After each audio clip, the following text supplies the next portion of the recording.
aus Meknès. Ja, der Wunder. Hallo. Der Prodiger kennt, ja. منذ انتشار خبره ملأ الطفل عثمان الدنيا وشغل الناس. الكل يتحدث عن الطفل المعجز الذي يتحدث الألمانية بطلاقة منذ أن كان في الثالثة من العمر.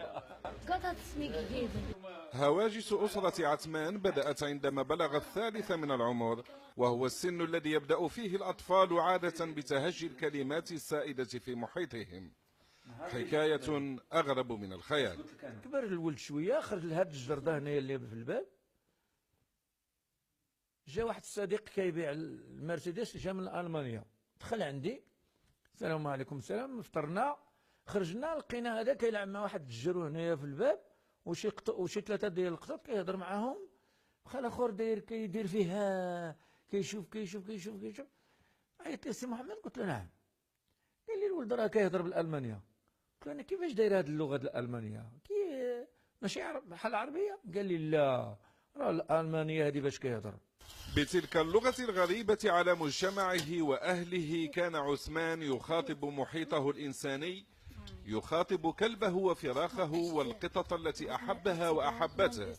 وحدها هذه الحيوانات كانت تفهمه وتمتثل لأوامره. واحد النهار شاف واحد الكارت تاع توريست واقف، مشى قال لهم واش نتوما المان؟ قال لي عافاك شوفوا لي هذا الولد باش كيهضر. بدا كيهضر مع دوك الناس كلهم تجمعوا عليه، قالوا له راه المانيا باش كيهضر. قالوا ما يمكنش هذا الولد ما زادش في المانيا، قول لي اش من مدينه فين ساكن في المانيا؟ قال ما عمره ما مشى، ما عمره مشى لالمانيا ما شافها. قالت له لا ما يمكنش، كتكذب عليا، قول لي فين زاد هذا الولد، اش من مدينه في المانيا فاش ساكنين. بعد أن تأكد الأب من هذه الرواية حمل ابنه إلى الرباط وطلب مقابلة السفير الألماني. قال له منين تعلمت الألمانية؟ كيقول له غوت. ذاك السفير نقول لك ساعة الا ربع هكذاك هو معاه.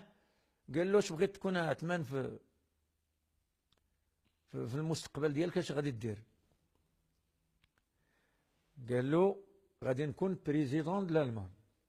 أقحمنا الطفل المعجز عثمان في طاولة من حولها ألمان وناطقون بالألمانية، فكانت هذه النتيجة. Wo kommen Sie her? Aus Deutschland. Aus Nein, Frankfurt. Ja, das ist gut. Sprache beigebracht. Nein, niemand. Jedes einzelne Wort ist von Gott dir gegeben. Ja, ich habe die Gabe von Gott. Weißt du auch noch was, beziehungsweise kann dir dein Papa sagen, was das erste deutsche Wort war? Nein, ich weiß nicht. Ich erinnere mich nicht. Verstanden. Ich glaube daran, ich finde sein Deutsch sehr gut. Dafür, dass er noch nie jemanden gehabt hat, der mit ihm Deutsch gesprochen hat, spricht er es sehr gut. Es ist schwer zu glauben, aber ich glaube es, weil er halt auch die Wahrheit sagt. القصة اللغز تظل مطروحة على علماء النفس وعلماء الدين والاجتماع والمختصين ليعطوا تفسيرا واضحا ومحددا لظاهرة كهذه، ظاهرة حقيقتها أغرب من الخيال، ولله في خلقه شؤون. حسن الراشدي، الجزيرة، مكناس.